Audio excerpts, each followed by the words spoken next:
ये कैदी हमेशा कमजोर कैदियों पर दबाव डालता था, लेकिन उस दिन उसने ऐसे आदमी से पंगा लिया जो एक फौलाद था। उसको गैंग ने घेर लिया, लेकिन उसने कहा कि मैं तुमको केवल 3 सेकंड का समय देता हूँ, चले जाओ। मगर सब हंस रहे थे, उसका मजाक उड़ा रहे थे। उसने 3 तक गिनती गिनी। जैसे ही गिनती खत्म हुई, उसने गुंडे के हाथ को पकड़ कंधे में उसका ही खंजर घुसा दिया। जितने भी लोग थे वो सबको ऐसे पीट रहा था जैसे कोई धोबी हो। केवल 30 सेकंड में उसने सबको पसार दिया। किसी की फिर उठने की हिम्मत ही नहीं हुई। कुछ दिन बाद वो जेल से बाहर आया और फाइटिंग गेम देखने गया, जहाँ फाइट करने पर बहुत पैसे मिलते थे, लेकिन इसमें बहुत रिस्क था, जान भी जा सकती थी। वो चुपचाप किनारे खड़ा सब कुछ देख रहा था। थोड़ी देर बाद वहाँ कुछ गाड़ियां आती हैं, जिनमें से एक आदमी निकलता है। ये एक अंडरवर्ल्ड डॉन था। मुकाबला शुरू होने वाला था, जिसमें एक टोपी वाला था जो कई मैच जीत चुका था। वहीं दूसरी तरफ अंडरवर्ल्ड डॉन का एक आदमी था, जिसे लोग दानव कहते थे। ये सीधा आदमी की पसली तोड़ देता था। अब तक इसने 56 लोगों की पसली तोड़ी थी। अंडरवर्ल्ड डॉन ने उससे कहा कि सामने वाले को खत्म कर देना। थोड़ी ही देर में मुकाबला शुरू हुआ। टोपी वाले ने एक मुक्का मारा, लेकिन दानव को कुछ नहीं हुआ। वो दानव को मारता जा रहा था, लेकिन उसका वार बेअसर था। दानव ने उसे एक लात में नीचे गिरा दिया, फिर उसके ऊपर चढ़कर लगातार मारने लगा।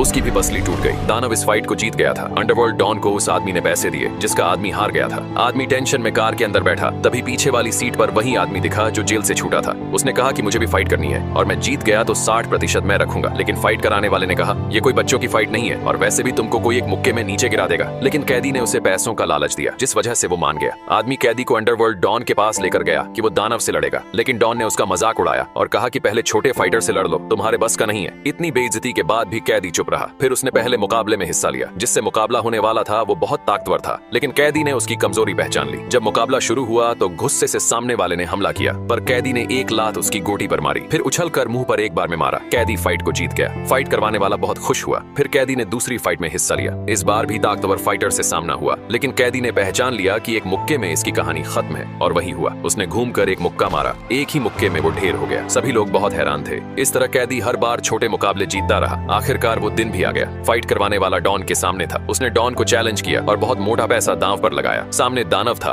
दूसरी तरफ कैदी, जिसने सभी मैचों में केवल 5 सेकंड ही लिए थे चित करने में। थोड़ी देर में मुकाबला शुरू हुआ। पहले कैदी दानव के हर वार से बचा, फिर घूमकर एक लात मारी। इतना ही नहीं, कैदी ने एक लात में दानव को जमीन पर गिरा दिया। ये देखकर डॉन हैरान था। जब दानव दोबारा आया तो कैदी ने फिर से उसको मारा, जिस वजह से दानव लड़खड़ाने लगा। कैदी ने उसे मौका ही नहीं दिया और आखिर में चित कर दिया।